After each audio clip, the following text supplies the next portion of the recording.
Господин Мицковски, благодарам за ова новогодишно интервју за Вечер МК. Овие денови изменуваат година и пол од вашиот премиерски мандат, од почетокот на нашиот премиерски мандат. Може ли да ми кажете што според вас не очекувавте во овие години и пол, а се случи, а што очекувавте, но не се реализираше во меѓувреме? Па ќе почнам од крајот на прашањето. Мислам дека немаше нешто што планиравме, очекувавме да го направиме, а не го направивме. Мислам дека и направивме и повеќе од тоа што очекувавме. Иако сега ова можеби ќе звучи малку претенциозно и некој кој што ќе го гледа овој интервју ќе рече биде го овој претерува, воопшто не е скромен. Но јас ова скромно го кажувам, затоа што навистина направивме многу работи изминативе година и половина, кои што не планиравме да ги направиме, но поради итноста на состојбите носевме одлуки кои што мораше да решат работи и проблеми и мораше тие работи да ги направиме порано од тоа што очекував. Така што од тој аспект јас ценам дека комплетно сите цели во овие година и половина кои што ги зацртавме се остварени и повеќе од тоа. Повторно ќе кажам, не затоа што повеќе од тоа, не е затоа што таков беше планот, туку едноставно реалноста беше таква и некои од тие чекори одлуки беа изнудени поради состојбата во која што се наоѓавме во овие година и половина. А од аспектот на изненадувања, ако ми верувате дека и после година и половина, јас се уште имам непријатни изненадувања, кои што не сум ги очекувал. Секој ден излегува некое ново непријатно изненадување, кое што е последица на, би рекол, најголемиот дел, 7-годишното управување со владата на СДСМ и ДУИ, но исто така има и објективни, во помал број изненадувања кои што не сум ги очекувал. Но најголемиот број на непријатни изненадувања или работи кои што не сум ги очекувал се навистина од тоа време и затоа во една прилика помалку луд, иако нели во политиката емоциите не се дозволени, но помалку луд кажав дека ние сме имале работа со подпросечни политички медиокритети, алчни за власт и материјални добра и комплетно државотворно исплакнати, кои што апсолутно ништо не ги интересирало и во тој процес правеле многу грешки, за дел биле свесни и намерно ги правеле, за дел биле несвесни, но сепак ги правеле. Така што навистина овие година и половина можам да кажам, гордо да кажам дека сите цели кои што ги имавме како влада ги реализиравме и поради изнудените чекори кои што мораше да ги правиме, направивме и многу работи кои што не ги планиравме дека ќе ги завршиме овие години и половина. Додиме со 5 најважни теми за граѓаните кои што се.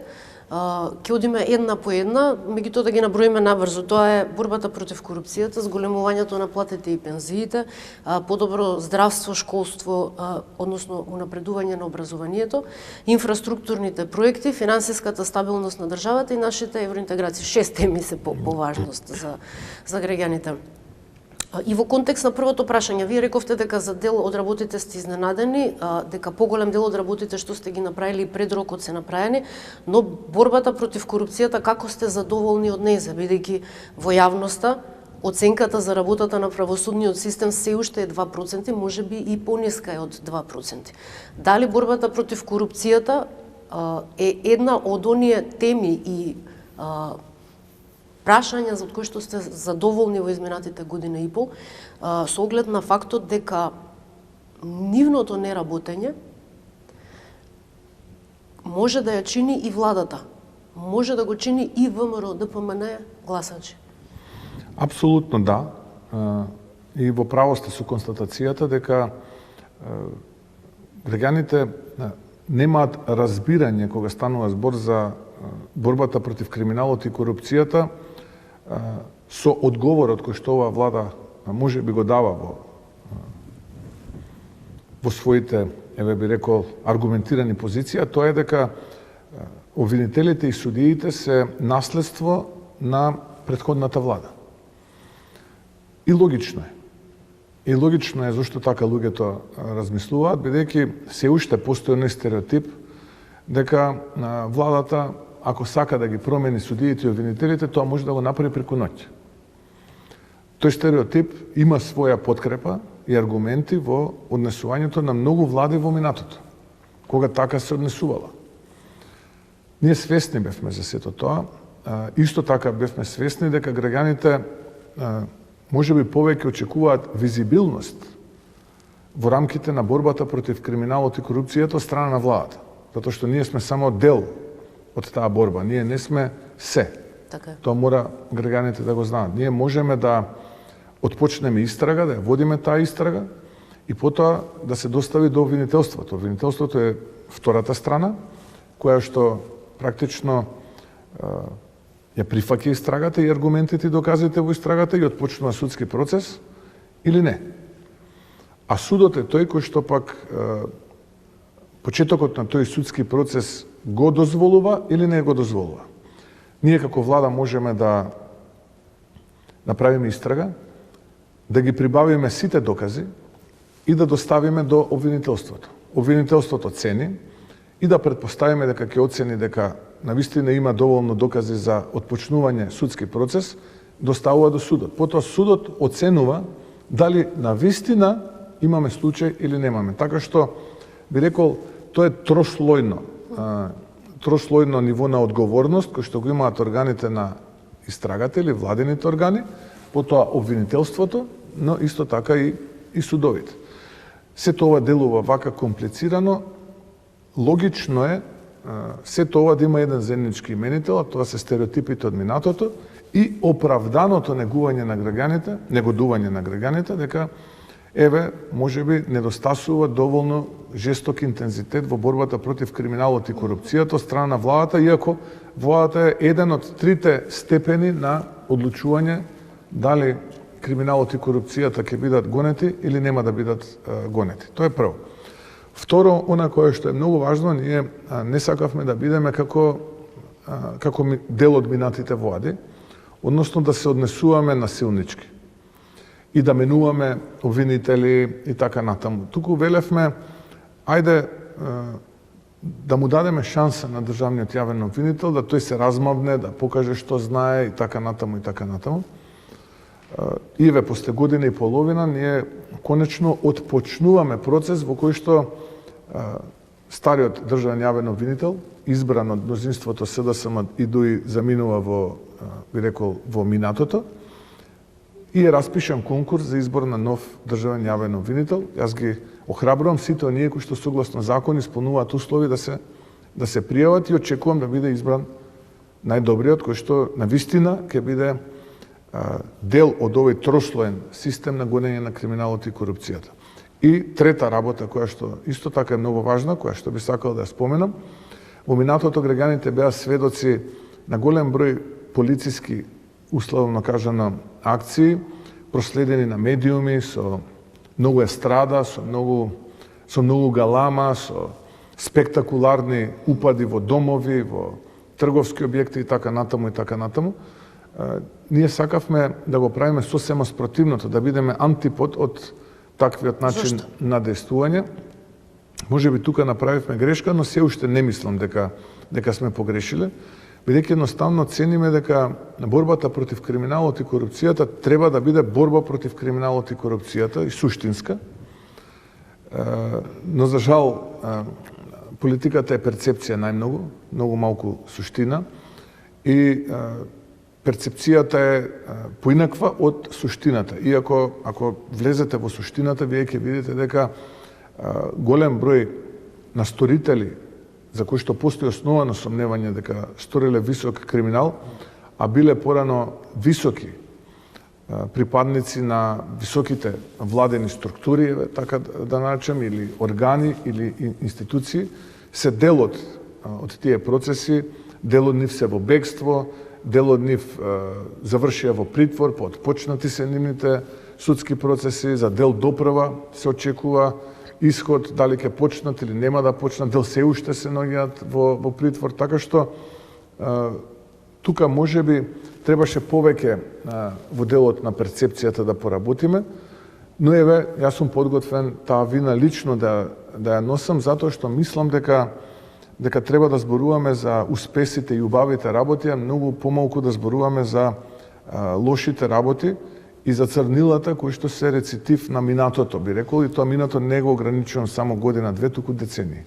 Не стравувате од ризикот дека можеби така се остава простори за по-либерално одлучување на судовите кога се однесува за тие случаи на висока корупција, од причини што кога постои интерес на јавноста, тогаш и политичките процеси поинаку се одвиваат. Знаете, во едно не така дамнешно минато, пресудите беа пишувани на улица и пресудите беа пишувани во медиуми, токму поради тие спектакуларни апсења и токму поради притисокот од јавноста кој што доаѓаше врз правосудниот систем. Сега тука се создава еден дисбаланс, господине Мицкоски, сега некако како постојано да треба членовите и симпатизерите на десницата на ВМРО ДПМН да бидат осудувани, да бидат прогонувани со тие јавни линчови, додека некако се добива впечаток дека симпатизерите или членовите на владата на Социјалдемократскиот сојуз на Македонија и Демократската унија за интеграција се поштедени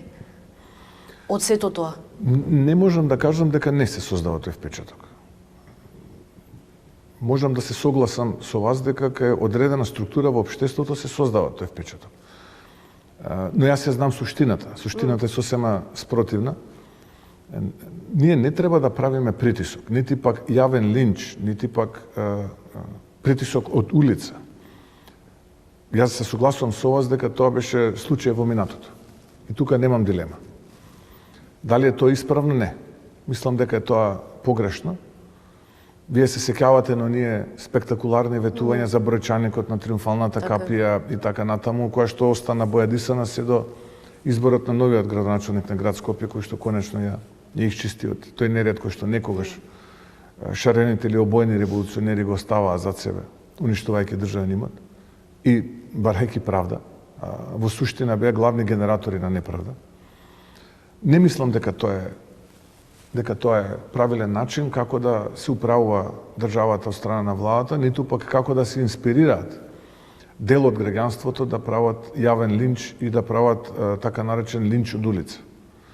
Инаку се разбира дека кога би се организирала таква една хајка и хистерија, сигурно тоа би влијаело врз одлуките и на обвинителите и на судиите, што впрочем беше пракса и во минатото, се сеќавате, како се однесуваа одредени обвинители и судии во процесите кои што во најголемиот дел се однесуваа на поранешни високи чиновници во владата во која што ВМРО ДПМН управуваше, активисти, членови и симпатизери на тогашната владеачка и денешната владеачка ВМРО ДПМН.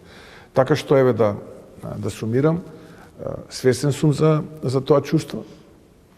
Свесен сум дека таа опасност постои, суштината ја знам и не мислам дека создавање на хистерија, јавен линч и улично носење на пресуди се формулата за успех за подобро судство или подобро обвинителство. Вие во македонското судство и генерално правосуден систем ќе останат запаметени по мене два моменти кои што се историски, кои што се суштински и кои што имаат последица до ден денес и најверојатно ќе имаат последици во иднина. Првиот е оној генерален реизбор, мислам 96-та година дека беше на судии, кога се избра, не знам, неколку стотици судии, тога се бираше во парламентот, ако не се лажам, кога тогашната опозиција беше практично вон парламентарна опозиција, односно надвор од парламентот. И вториот е носењето на измените на кривичниот законник од страна на владата на СДСМ и ДОИ, кога на еден најбрутален, на еден недемократски, на најнизок начин, со злоупотреба на европското знаме, се измени кривичниот законник. И тоа се двата сегменти во независна Македонија кои што практично влијае негативно и брутално нанесоа озбилен удар во правосудството и правдата во Македонија. Со овие два сегменти мислам дека многу работи излегува надвор од нормалата. И сега да бидеме објективни, ако се навратиме назад, ќе видиме дека и првиот и вториот се политички одлуки за политичка корист. Така е. Тука е нанесен ударот на правдата и на правосудниот систем во Македонија. Со првиот во 96-та година, за да се зацементира можеби еден период на транзиција, период кога многумина беа незадоволни од начинот на кој што се трансформираше општествениот во приватен капитал. Се сеќавате, тогаш имаше многу афери кои што се случуваа, но истовремено и да бидат штитот за некои идни времења. Тоа е, би рекол, НЗС, заедничкиот именител помеѓу овие два за мене суштински процеси кои што директно удрија во правдата во државата и во правосудниот систем. И вториот, од една страна, која се менуваше кривичниот законник, оној фамозен член 353, и не само тој, се менуваа суштински и други делови од кривичниот законник, за две цели. Првата беше да се обезбеди политичка амнестија за актуелната влада, и второ, за да се обезбеди, условно кажано, некаква политичка амнестија за некои актери кои што тие проценија дека може да нанесат штета на тогашната опозиција која што ја предводеше ВМРО-ДПМНЕ. Така што овие два процеси се суштински кога станува збор за правосудството и правдата во Македонија. Посебно во вториот, ја бев изненаден од громогласната тишина која што доаѓаше од ходниците на некои дипломатско-конзуларни представништва на земји членки на Европската унија во Скопје. Каде тука го гледате специјалното јавно обвинителство и поранешните специјални обвинители заради која кривичната пријава се уште стои во фиоката на обвинителството поради незаконската поделба на хонорарите од над 1 милион евра помеѓу себе, додека беа специјални обвинители. И во тој сегмент, дали сметате дека формирањето на специјалното обвинителство е исто така еден од клучните удари во правосудниот систем? И дали имате некаква комуникација за оние стотина кривични пријави кои што во изминатите години и пол се поднесени, но кои што се држат во фиока? Имате ли комуникација, одговор, што станува со тие кривични пријави? Дали се отпочнати процеси, истраги, судски постапки и така натаму, или ги чуваат во фиока како и кривичната за поранешните специјални обвинители? Специјалното јавно обвинителство не би го ставил на исто ниво со овие два случаи за кои што претходно говорев, бидејќи тој е имплант. Тој е антиуставен институт. И тоа го знае секој, би рекол, просечен правник во државата. Ја не сум правник, со едноставно читање на уставот и споредување на 2-3 закона ќе дојдете до тој заклучок. А политичка е одговорноста зошто се трошеа државни народни пари за имплант кој што сите знаевме дека е имплант. Тоа е веќе политичка одговорност на сите тогашни релевантни политички чинители. Ние времето не можеме да го вратиме назад и да постапиме поинаку, но јас сето тоа вака би го оценил. Од друга страна, лична е одговорноста на чинителите во специјалното јавно обвинителство, односно во тој имплант институт, како ги трошеле парите. Бидејќи сепак тоа се средства во најголем дел кои што ги платиле македонските даночни обврзници. Имаше поддршка и од надвор, точно е тоа дека имаше одредени донации, можеби и така натаму, но фактот е немилосрден, а тоа е дека најголемиот дел од средствата кои што беа трошени и исплаќани во форма на хонорари и слично доаѓаат од македонските даночни обврзници. И ние тогаш како опозицијска партија тоа го започнавме како процес и го поднесовме во рамките на тогашното јавно обвинителство. Ако веќе одиме и длабоко навлеземе во тие случаи, тогаш се сеќавате како беа пренесувани од затвор со писмо ингеренциите од тогашната специјална јавна обвинителка кон другите јавни обвинители кои што до ден денес ја тужат и го водат процесот против најголемата политичка партија во Македонија. ВМРО-ДПМНЕ се уште има замрзнат имот. Дали очекувате новиот јавен обвинител да го реши правниците велат канцерот во обвинителството, а тоа се 10 поранешни специјални обвинители. Па јас очекувам од новиот државен јавен обвинител прво да конечно застане на страната на правдата. Немилосредно да биде борец за правда. А ако биде тоа, тогаш, како што вие кажавте, сигурно сите оние кои што работеле спротивно на закони, кои што направиле било какви отстапки од законот, ќе бидат санкционирани. Но повторно да се вратиме на оно што на почеток го зборевме. Тростепен е процесот на борба со криминалот и корупцијата или оние кои што сториле нешто спротивно на законот. Едно е истрага, второ е поднесување на обвинителен акт, трето е судски процес.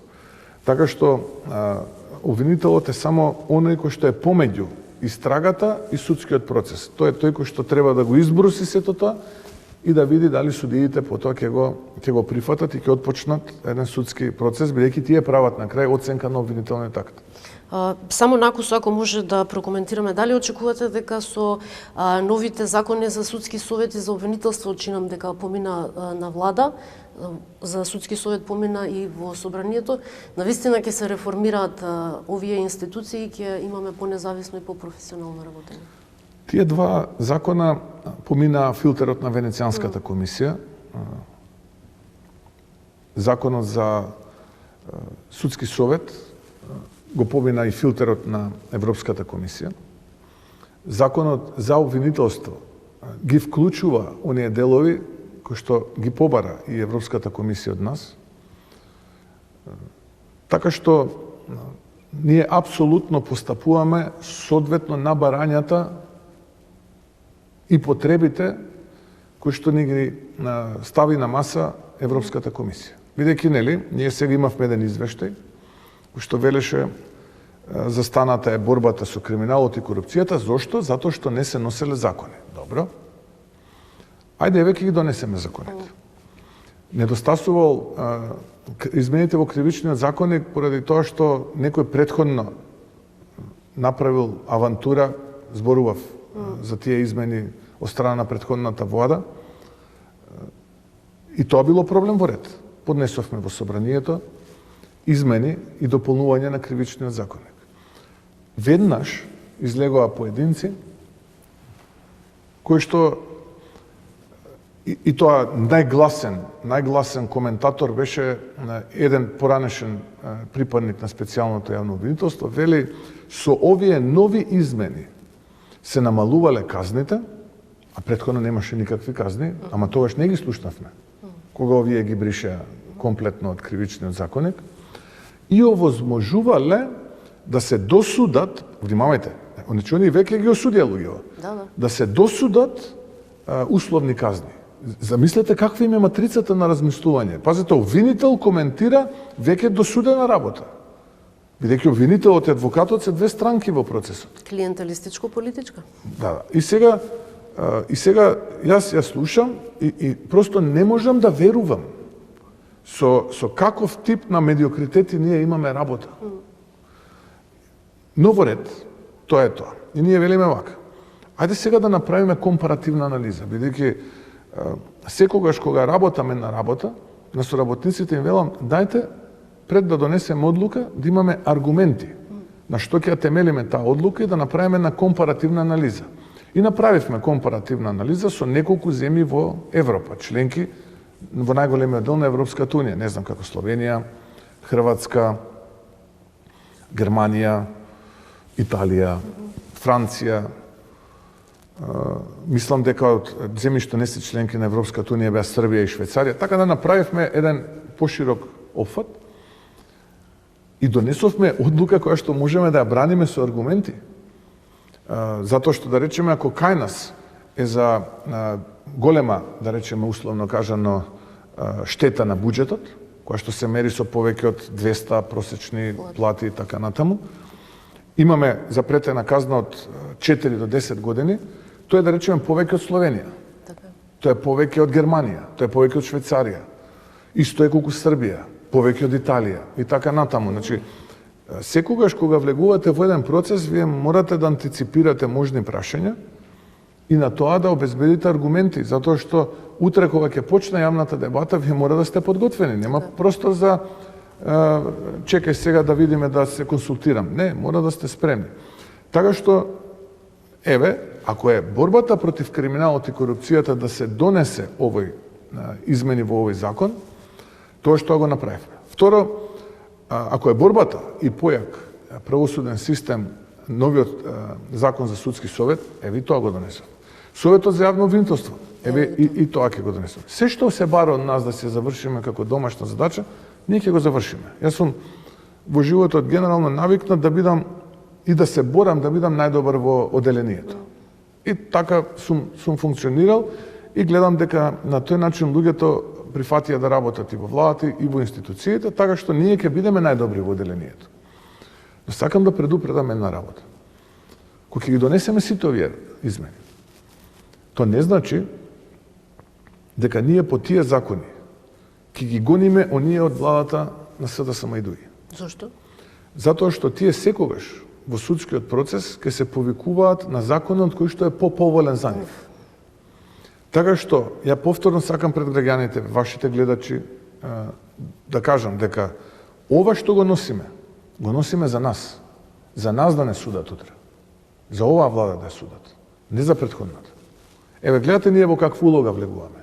Ама тоа е истото што го разговаравме и пред малку, нели, кога ви реков, секогаш постои ризикот, нели, десницата да биде осудувана за сметка на социјалдемократите и левицата кои што поменуваат и историски поповолно од Нека десницата. остане запишено, да не биде некажано. Ке помине оваа влада. 1, 2, 3, не е битно колку мандати, ке дојде друга влада. Овие закони што денес ние ги носиме, не ги носиме за да гониме висока корупција на претходната влада. Тие си се амнестираа со измените во кривичниот законник. Ги носиме за да не гонат нас. Тие што некогаш ќе дојдат и кои што за жал не размислуваат вака. Затоа што во нивната матрица, ментална, е нешто друго. Затоа јас ги нареков подпросечни политички медиокритети, аучни за власт и материјални добра. Свесни сте дека јавноста очекуваше досега да биде уапсен некој барем од семејството Заеви? Апсолутно сум свесен и тоа го слушам. Тоа да го оставиме на нефункционирањето на досегашниот обвинител? Не, тоа можеме да го оставиме на сето она кое што го донесува како измени под превезот на европското знаме. Инаку, апсолутно јас ги охрабрувам сите институции во државата, без разлика дали е семејството Заеви, Мицкоски или било кој друг. Ако се огрешил пред законот, да си одговара. Тука сакам да бидам јасен. Тука никој не е заштитен. Затоа велам, еве, да не бидам погрешно сватен, да не зборувам за некое друго семејство, за моето ќе кажам. Ако било кој од моето семејство, вклучително и мене, се огреши пред законот, да биде казнен, затоа што честното работење и одговорното работење за мене е на ниво на највисок патриотски чин во 21. век. Не постои посилен и пооштар камен во чевелот на една нација од корумпиран водач на таа нација. Ако водачот е корумпиран, тогаш нацијата е под голема опасност. Затоа што секој ќе може да го манипулира и навигира и секогаш да се повикува на таа корупција. Затоа многу внимателно ги испракам пораките и во јавноста и до моите соработници. Не постои поголема и поболна ахилова пета од корупцијата. Само тогаш вие не сте вие.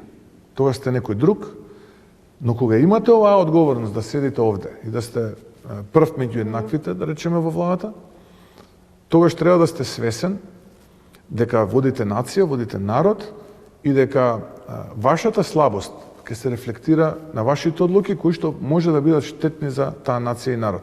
Сега вратете се назад, какви све одлуки носеше претходната коалиција и какви све импликации имаше тоа врз нацијата и врз државата. Свесни сте дека додека ние разговараме за време на овие новогодишни празници, фактички додека работиме за време на овие новогодишни празници, Зоран Заев заедно со Венко Филипче и Колашинац од Зобек Мајнинг заедно скијат во Германија? Видете, јас не завидам на таквото однесување. Не заради завидување, него заради фактот што токму со Зобек Мајнинг и фамилијата Заеви беа објавувани најголемите криминални афери поврзани со работењето на Рек Битола. Да, и за тоа постојат истраги. Дел се процесуирани, дел се во фаза на истрага, дел се во обвинителството, за дел е покринато обвинение, за дел, предпоставувам, се анализира и така натаму. Но веруете дека кога ќе се занимавате со политиката и кога сте јавна личност, од тој момент па натаму, вие и вашето семејство, поготово во високата политика, кога сте биле премиер, па доли и министер, вие немате право на приватен живот. Посебно кога ја водите владата на еден од, би рекол, најсиромашните народи во Европа и сте премиер на влада во една од најсиромашните држави во Европа. Вие не можете да се однесувате како селебрити. Непристојно е да ве гледаат во ресорти на Алпите, на плажи на Арапскиот полуостров, вашиот имот да се брои во десетици, па во некои случаи во стотици милиони евра. Тоа е непристојно однесување. И секој кој што така се однесува, без разлика дали е од едната или од другата страна, јас би рекол, човек кој што плука директно во лице на граѓаните. Тој човек нема морални никакви квалитети и порано или подоцна, сето тоа ќе му излезе низ нос. Затоа што таквото однесување не е добро. Секој кој што се занимава со оваа работа, на оваа позиција, треба да заборави. Па дури и да го има изговорот, ама јас во минатиот живот заработив доволно за да можам сега да си не. Во таа приказна никој нема да ви верува. Вашиот живот мора да биде најмногу просечен. Најмногу еднаков на просечните во државата во која што вие сте биле премиер или сте извршувале висока државна позиција. Ако просечниот слој во вашето општество не може да си дозволи скијање на Алпите, нема ни вие. Ако просечниот слој во вашето општество зимскиот одмор со своето семејство го минува, не знам, најмногу во соседството или во Маврово или на Попова шапка или тоа е нивото. Така што секој некој што мисли дека е холивудска звезда, кој што управува јахти, управува големи бизнеси, кој што скија на Алпите, користи рајски дестинации или тропски дестинации, или како веќе ги нарекуваат, не знам, изборовите може би правилно да ги употребам, за летни, екзотични дестинации, за летни одмори, порано или подоцна цената ќе ја плати. Борбата против корупцијата самата по себе треба да создаде владење на правната држава. И сега кога имаме владење на правната држава, под дефолт се создава поголема сигурност за социјална и економска заштита и на бизнисите и на граѓаните. Но деновиве сме сведоци дека пред Уставниот суд е покрената постапка за пензиите, за начинот на кој што се исплаќаат покачувањата за пензионерите, и тоа е со иницијатива да се врати системот по кој што ќе се добива покачување согласно уделот кој секој сегашен пензионер го плаќал како придонес во фондот за пензиско и инвалидско, а не да биде подеднакво за сите пензионери. Кој е ставот на владата? Каков став ќе заземете по ова прашање? Да, благодарам на прашањето. Видете, ставот на владата е јасен. Ние, нашиот чекор кој што го направивме, можеме да го аргументираме, а потврда на тоа дека сме направиле добар чекор се и објавите на Државниот завод за статистика, кои што деновиве излегуваат и се коментираат во јавноста околу лакенските индикатори. Односно, нивото на сиромаштија, Джини индексот, нерамномерна распределба на доходот и така натаму. тука имаме добра вест, а тоа е дека се намалува стапката на сиромаштија, да речеме ако 2021 година била 23%, сега е 21,9%, во 24-та, а во 23-та била 22,2%, да речеме. Джини индексот, односно нееднаквата распределба на приходите, ако биле, не знам, 30,3 во 2023-та, во 2024-та е 29,1 и е најдобра во регионот. Па и кога ја гледаме како распределба, нееднаква распределба на доходот, дури е над европскиот просек. Што е, вака, повторно ќе кажам на социјалните медиуми, ова можеби ја условно кажано малуброен дел од општеството, кој што го нареков талок на општеството, ќе ме исмејува, ќе си справи рилси, ќе ме навредува, но тоа е факт, тоа се бројки. Тоа е добрата вест. Но лошата вест е што во стапката на сиромаштија најзагрозени се токму пензионерите. И видите, во 2024 година е овој индикатор.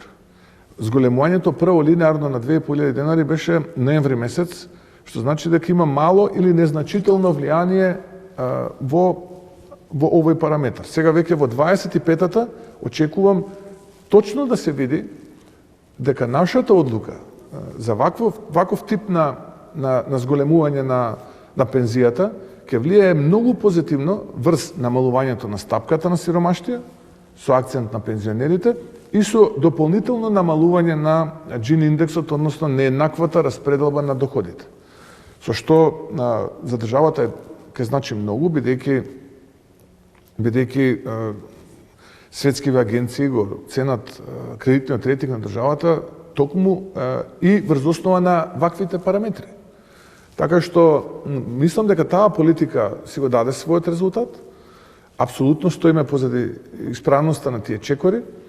Постојат структури кои што тоа го предизвика пред Уставниот суд.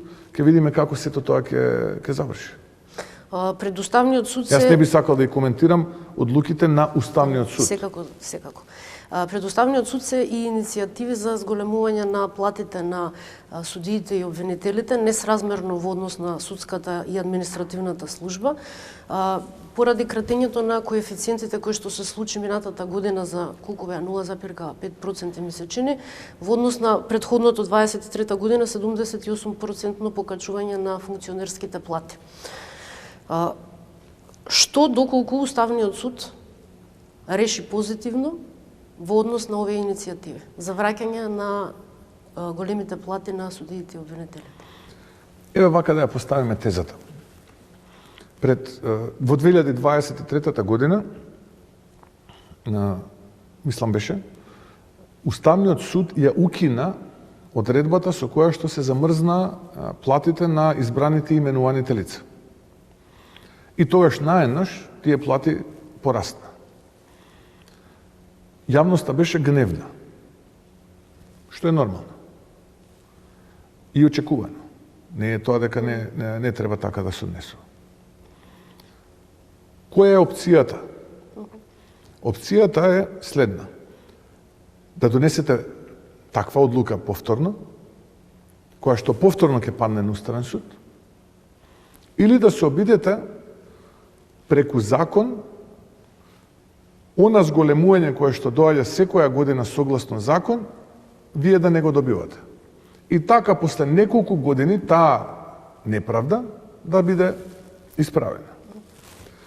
Да бидеме објективни и честни, прво, таквото замрзнување, односно намалување на коефициентите, го направи владата на Димитар Ковачевски во заминување 2023-та. Не, 2024-та.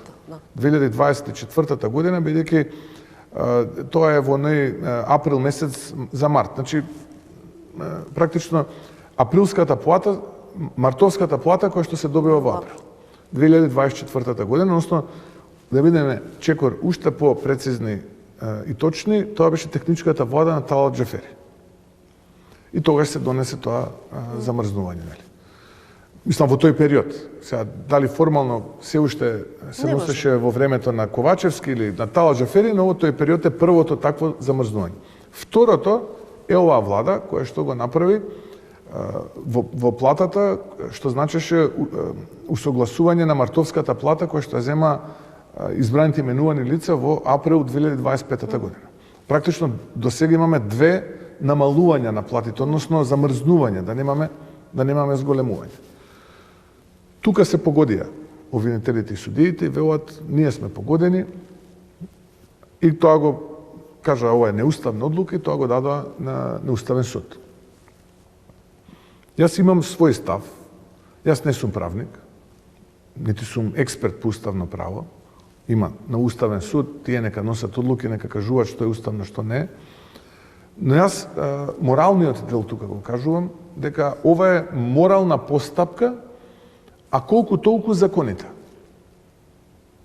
Да бидам попрецизен, за да после неколку години таа неправда, која што граѓаните ја осудија со зголемување на тие плати, биде исправена. Не постои друг начин. Не постои начин да речеме ние утре ги замрзнуваме платите. Било кој утре истата таа постапка ќе ја повторно предизвика пред Уставен суд и Уставен суд само треба да се повика на веќе донесена одлука или пресудена работа. И тоа е тоа. Сега, друга работа е што Уставниот суд по мене, можеби понекогаш станува и законодавач. Но нема да коментирам повеќе, за да не бидам погрешно сватен, дека еве правам притисок врз Уставниот суд, бидејќи Уставниот суд реков многу пати во минатото, не сакам да го коментирам, тоа е последна и конечна одлука. Да одиме на платите во останатите сектори. Министерката најави дека во март ќе има покачување на платите во образованието. Ќе имаме ли ново покачување на платите во здравствениот систем и инфраструктурни инвестиции во овие два сектора, бидејќи се најважни за секој граѓанин во оваа држава? Да, зголемувањето на платите во здравството и во образованието се резултат на договорите кои што веќе ние ги имаме подпишано со синдикатите, референтните синдикати, репрезентативните синдикати, и тоа беа договори за период од 4 години. Конкретно во образованието, годините 25, 26 и 27, во зависност од капацитетот на буџетот, усогласувањето ќе биде, односно зголемувањето ќе биде меѓу 7,5 и 10%, а во 2028 година меѓу 10 и 12,5%. И тоа е договор на 4 години подпишан со репрезентативните синдикати. Слична таква формула имаме и со синдикатите репрезентативни во здравството. Ќе ја потсетам дека оваа година и припадниците на Министерството за внатрешни работи добија зголемување на платите, и припадниците во Министерството за одбрана, односно во армијата, и така натаму, и така натаму. Така што ние апсолутно се грижиме за стандардот на граѓаните, за стандардот на вработените во рамките на нашите можности. И така и ќе продолжиме и во иднина. Го фасилитираме социјалниот диалог помеѓу работниците и работодавачите. Мислите ли дека ќе се договорат? Какво е вашето чувство? Мислите ли дека ќе се договорат? Јас би сакал да се договорат. Иако обвинети сме дека ние треба да пресечеме и да донесеме одлука. Еве ќе споделам со вас една работа. Во минатото се пресекувало и се носеле такви одлуки. Владата е точно најголем работодавач, затоа не обвинуваат едната и другата страна, не велат вие пресечете, вие сте најголем работодавач. Но ние сме најголем работодавач во смисла на 16% и 17% од вкупниот број на вработени. Од 100.000, од 705.000, 100.000 се, владата некако е некаков работодавач. Дали директно или преку институции кои што се под владата. Тоа значи дека останатите приходи кои што би ги остварила владата се многу поголеми. И на нас ни одговара како влада, ако гледаме себично од страна на владата, да сега излеземе со предлог законско решение минимална плата 500 евра. Така. Затоа што сега на 400 евра, ако е 50% грубо кажано придонесот, по основ на придонеси ние добиваме 200 евра, за да биде поедноставно за пресметка за гледачите. За 500 евра, тоа ќе биде 250. Значи, ние ќе добиваме повработен 50 евра. Значи, на оние 705 минус 100.000, на тие 605.000, ние ќе добиваме по 50 евра повеќе. Како држава. Што значи дека нас не одговара. Реално нас не одговара. Од друга страна, што е било случај во минатото? Интервенирале вака, но владата не ги усогласувала платите со минималната плата. И вработените во институциите тужеле. Бидејќи колективниот договор во одредени институции вели усогласување со минималната плата. Има веќе пресуди. Не има, повеќе од 100 милиона евра платив оштети. Ние, откако сме влада во овие година и половина во неколку институции. Не само што има него, ние плаќаме веќе оштети. Сега, огромни се средствата, сега да не така. Конкретно кажувам, може да се 100, може да се 80, но огромни средства плаќаме токму поради таквото однесување на претходната влада. И замислете, тоа е директно на штета на буџетот кој што го полнат даночните обврзници.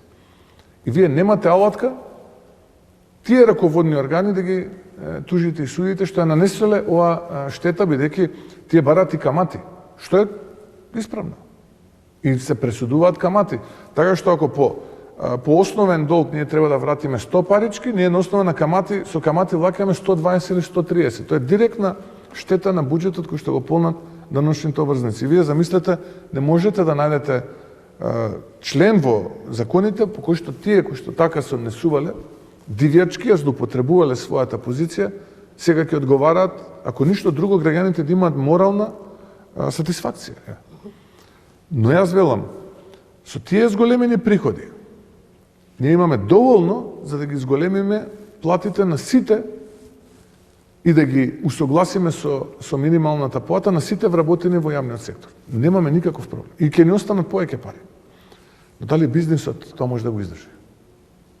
Да не ни се случи да почнат да банкротираат компании, а работници да остануваат на улица. Затоа ние ги оставаме работниците и работодавачите, бидејќи и едните и другите ја знаат реалната состојба и своите капацитети со кои што располагаат, за да може да најдат договор. Затоа седиме и велиме, повелете Господа, договорете се, вие што ќе се договорите, ние ќе поддржиме. Да одиме на странските инвестиции, нешто што е една од успешните политики на владата предводена од ВМРО ДПМН. Вие најавивте дека ќе имаме диверзификација на инвестициите во државата, да не бидат само за ниско квалификувана и за работна сила и за автомобилска индустрија, туку дека ќе се оди и за високотехнолошки инвестиции кои што бараат и високо квалификувана работна сила. Дали мислите дека може да успееме во тој процес со оглед на фактот дека имаме ние 100.000 луѓе кои што се водат како невработени, кои што можат да влезат на пазарот на трудот, но од друга страна пак постојат и жалби од странските инвеститори дека нема доволно квалификувана работна сила во Македонија. Да, би сакал сега малку по-широко да фатаме еден по-широк аспект на сето ова што вие го кажавте. И како подпрашање. Македонија има кредитен рейтинг, кој што се бележи ББ, АА и така натаму. Кога ќе можеме да очекуваме да имаме инвестициски кредитен рейтинг? Содржан е тој во генералниот и на Фич и на Стандард и Пурс, содржан е инвестицискиот кредитен рейтинг, но тоа е друга тема. Ајде вака да анализираме работата. Отприлика 91.000 невработени имаме. И ако анализирате таму добро, ќе забележите дека најголемиот дел од нив не се активни баратели. Ако тие стојат дека се активни баратели, делумно може би се 10, 15, 20.000, но останатите се луѓе со блокирани сметки, луѓе кои што користат бесплатно здравствено осигурување, луѓе кои што се дел од сивата економија, и тоа е факт.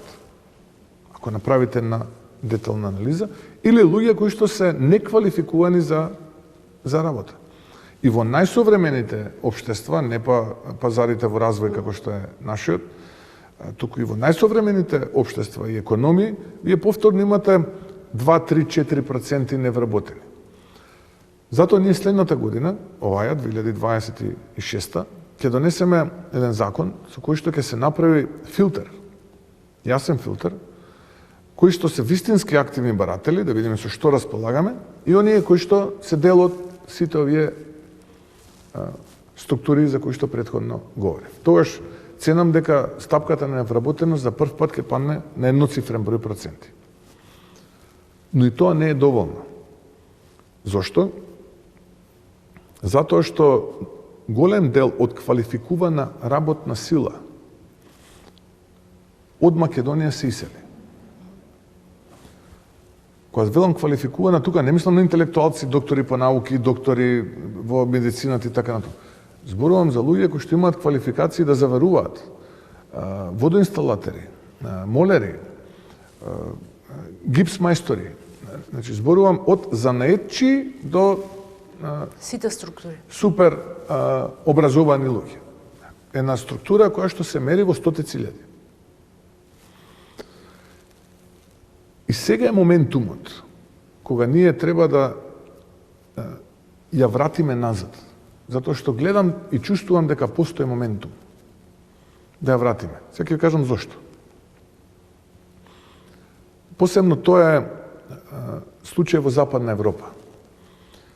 Западна Европа, поради ниската стапка на фертилитет, имаше потреба од работна сила. За да го одржи нивото на економија и економски раст, или малку да го качува. И нормално дека прв потенцијал и прв базен за да најде таква квалификувана работна сила е соседството. Балканот е соседство. Ние сме соседството. И ги привлекуваа луѓето. Организираа саеми, вработувања, живеј и работи таму, студирај и работи таму и така натаму. И ги привлекуваа луѓето. Луѓето тука живеа во една токсична атмосфера која што оној талок на општеството ја создаваше, но, морам да признам, и дел од политичарите со своето лошо однесување и криминално однесување. И така разочарани, не можејќи да го издржат тој притисок, стануваа жртви на тие кампањи и заминуваа. Но тој тренд не беше доволен. И тогаш почнаа во Западна Европа посебно да се населуваат граѓани од други континенти. Азискиот, афричкиот, кои што носат сосема друга култура, сосема друга цивилизација. Сега тие стануваат проблем. И тој проблем тие го брендираат под илегална миграција. Што не е точно, бидејќи за да го одржат нивото на економски раст, не беше доволен Балканот. Не беа доволни средноевропските или источноевропските земји кои што беа порано дел од Варшавскиот блок. Туку, за да се одржи таа економска активност, мораа да привлечат мигранти од Азија, од Африка, кои што со себе донесоа сосема поинаков менталитет, фертилно јаки, сосема поинаква култура. И сето тоа сега станува товар. И нашите таму тоа го забележуваат и почнува да им смета. И сега е моментот кога ние ќе си ги вратиме дома, кога ќе им понудиме можности, кога ќе им понудиме надеж, ќе го релаксираме општеството, пред се ние политичарите имаме тука главна улога, ќе ги релаксираме од криминал, корупција, ќе се создаде надеж, видете луѓе, овдека можело да се успее. Па не е срамота да кажеме дека во третиот квартал македонската економија пораснала и е во првите 5 во Европа во однос на БДП. Зошто да се срамиме? Да, мене ме исмејуваат, ама знаете како имаше една позната изрека, прво ќе ве исмејуваат, потоа прво ќе ве игнорираат, ќе ве исмејуваат, па потоа ќе се борат со вас, на крај ќе изгубат и вие ќе победите. И јас сум подготвен да повторно да го дам тој пат. Така ми беше и 2018 година во ВМРО ДПМН. па денеска на друго место го правиме овој интервју. Нормално е прво да ви смејуваат, но на крај вие ќе победите. Така и во оваа битка. На почеток ми смејуваа, правеа рилсови, беа саркастични, метафорични, слично, но јас сум убеден дека ова е начинот, бидејќи сега го чувствувам тој моментум. Кога се враќав последниот пат од Брисел, на летот од Франкфурт за Скопје, за прв пат се зачудив зошто толка голем авион Airbus A321. Вообичаено на таа линија се обраќа Airbus A319, кој што има 50 на 60 места помалку. Ми пристапија неколку наши граѓани, реков сигурно се враќаат поради божикните празници и распустот таму. Не, ми викаат, се враќаме за секогаш повторно дома. И во разговор со многу луѓе чувствувам дека сега е моментот да се ги вратиме тие луѓе, преку активноста на владата да обезбедиме инвестиции кои што ќе им ги понудиме како потенцијални нивни идни работни места, дел од нив да направат сопствен бизнис тука, кој што ќе биде растеретен од притисокот дека секаде мора да се потплати за да успеат. Едноставно да обезбедиме надеж, бидејќи тие таму, имајќи го предвид сето ова за кое што зборував, повеќе не се пронаѓаат. Ниту ја гледаат таа средина како средина во која што нивните деца треба да се развиваат. Од една страна левичарско прелиберална, а од друга страна обременета и под притисок на сосема нови култури, сосема нови менталитети, сосема нови сентименти кои што се мешаат и создаваат притисок врз нив и тие тој притисок сега повторно не може да го издржат и затоа јас сум убеден дека најголемиот дел од нив ќе изберат да се вратат, а ние со проактивни политики ќе успееме во таа цел.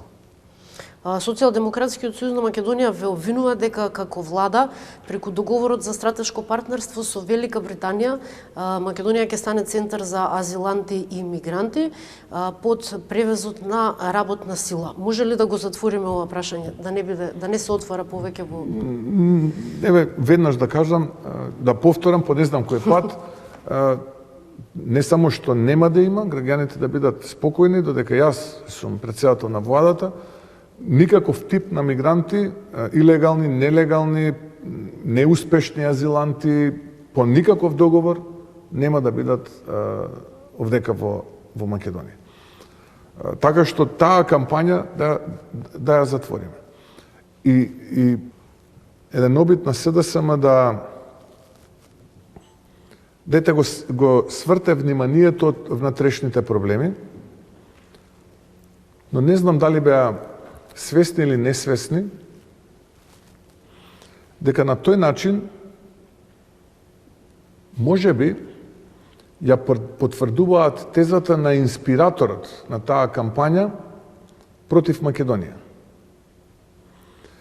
Не би сакал да одам чекор понатаму, бидејќи немам цврсти докази, но имам информации и сомневања дека поедини политичари од соседството, кога го потпишавме тој договор за стратешко пријателство со Британија, ширеа кампања во потесното и во поширокото соседство, дека во суштина ние ќе прифаќаме неуспешни азиланти во Велика Британија и ќе прифаќаме нелегални мигранти. Тоа посебно го вознемери мојот добар пријател Виктор Орбан, кој што еднашка во една прилика ме праша дали е тоа точно, нормално. Јас го демантирав тоа, но ме праша пред 6-7 месеци, не сега. И сега кога почна оваа кампања, јас сфатив дека тоа не доаѓа од СДСМ. СДСМ тука гледа тесен интерес. Се вика, нашиве внатрешни проблеми ќе ги замачкаме со оваа кампања. Во позадина има друг инспиратор, кој што го користи СДСМ како прокси да ни создава нас проблеми. А тој инспиратор ги шири овие конспирации во регионот потесен и поширок. Немам докази, затоа нема да излезам со имиња. Имам информации, но кога ќе имам цврсти докази, ќе излезам и со име. Кога веќе зборуваме за Социјалдемократскиот сојуз на Македонија, тие деновиве отворија нешто што го нарекуваат бомби за наводен криминал и корупција во работењето на владините институции, нарекувајќи го незаконско распишувањето на тендерите и извршувањето на тие тендери. Како ќе им одговорите? Тоа е дел од кампањата која што ја води СДСМ, е резултат на, според мене и според моите информации, остварена соработка со нова PR агенција, која што во моментов се грижи за овие соопштенија, начинот на новата реторика на СДСМ, која што мене ме личи и ми наликува повеќе или помалце на левица од Али Експрес. Они мислат дека на тој начин тоа го оправдуваат, дека ако користат таков речник, примитивен, ад хоминем напади со ниски страсти, дека ќе предизвикаат внимание во јавност. И повторно ќе кажам, тие гледаат до носот. Во позадина повторно стојат структури кои што го инспирираат ова. Се повеќе сум убеден дека СДСМ не е свесен дека е прокси и дека некој преку СДСМ сака прво да ни нанесе на нас, како ВМРО, ДПМН штета, а потоа и генерално на Македонија како држава.